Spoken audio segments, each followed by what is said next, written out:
E aí, meu povo, tudo bem com vocês? Vamos para mais uma aula?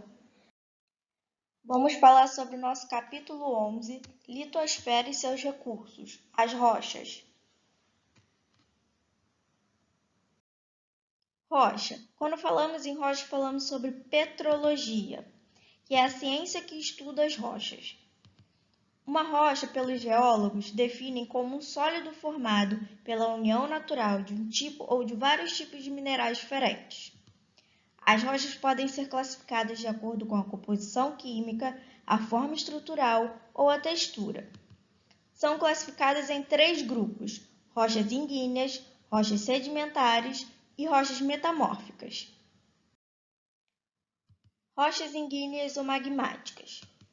Como eu falei ali em cima, as rochas ígneas também são conhecidas como magmáticas. Elas têm sua origem no resfriamento e solidificação do magma, ou a lava vulcânica. O magma é um material viscoso que deu origem às primeiras rochas. Ainda é possível encontrá-lo principalmente no manto da Terra. Esse tipo de rocha costuma ser o mais antigo entre as 3 classificações e é extremamente resistente ao intemperismo e à erosão. Aí temos um exemplo de rocha ígnea, que é o gabbro. As rochas ígneas elas podem ser subclassificadas em 2 tipos: as intrusivas ou plutônicas, que são formadas de maneira lenta e gradativa com o granito, o que permite a formação cristalinas maiores. Elas são originadas de regiões profundas da crosta terrestre, mas podem ser encontradas na superfície devido ao movimento tectônico, os que fazem à tona ou desgaste do material que as encobre. E as extrusivas ou vulcânicas, que são rochas formadas pelo rápido resfriamento e solidificação do magma, expelindo por vulcões na superfície terrestre ou nos oceanos. Esse rápido resfriamento forma as rochas com minerais menores e gera uma composição diferente de rochas ígneas, como o basalto. Rochas sedimentares. As rochas sedimentares, como o próprio nome indica, são aquelas que têm origem na deposição, acúmulo ou compactação de sedimentos devido aos processos de intemperismo e erosão. Um exemplo é o arenito.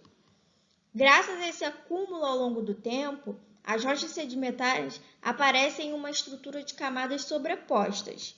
Esse tipo de rocha pode ter uma formação mais antiga ou recente na história geológica, sendo o tipo mais comum de rocha a se encontrar na superfície da crosta terrestre, mais ou menos resistente aos processos de desgaste. Aí temos um exemplo de rochas sedimentares.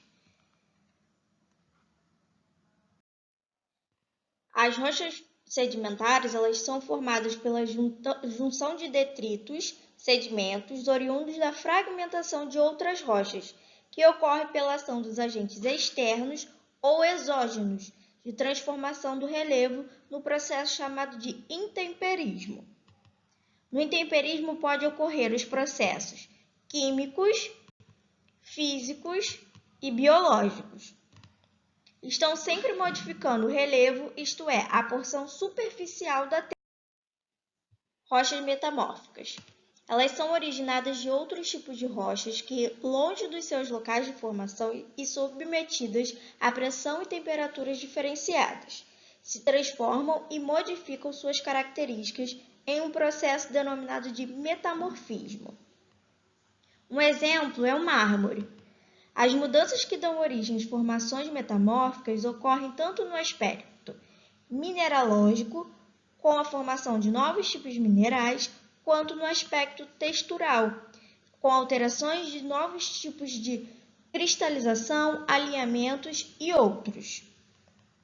Aí temos um exemplo de rocha metamórfica. O ciclo das rochas.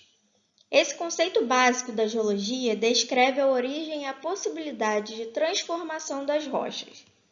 Devido aos diferentes agentes internos, que são os movimentos tectônicos e o vulcanismo, e os externos, o intemperismo e a erosão, as rochas do planeta Terra vão se modificar em busca de um equilíbrio natural em relação às condições apresentadas.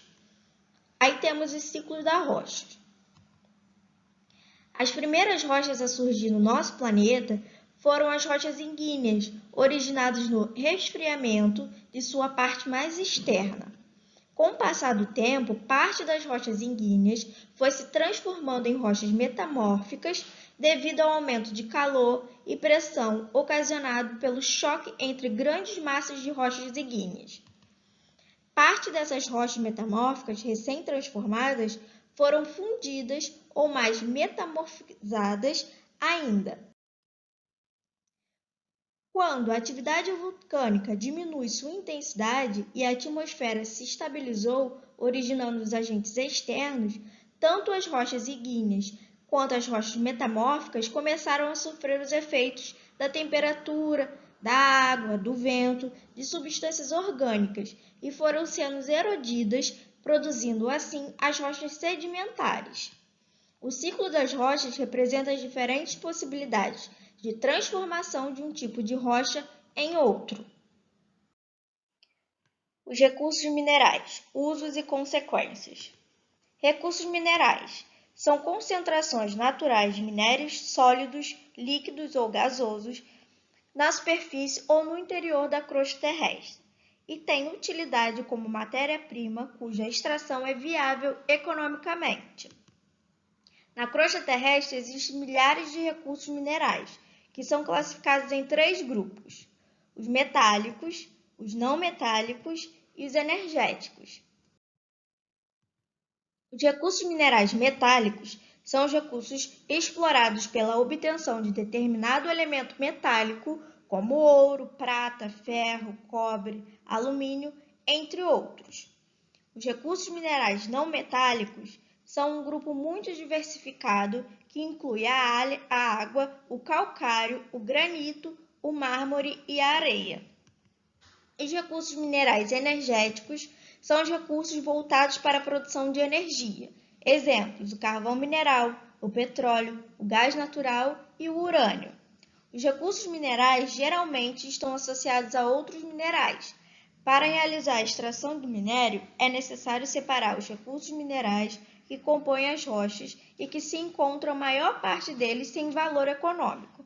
Os minerais úteis concentrados, isto é, separados dos demais minerais sem valor econômico, são chamados de minérios.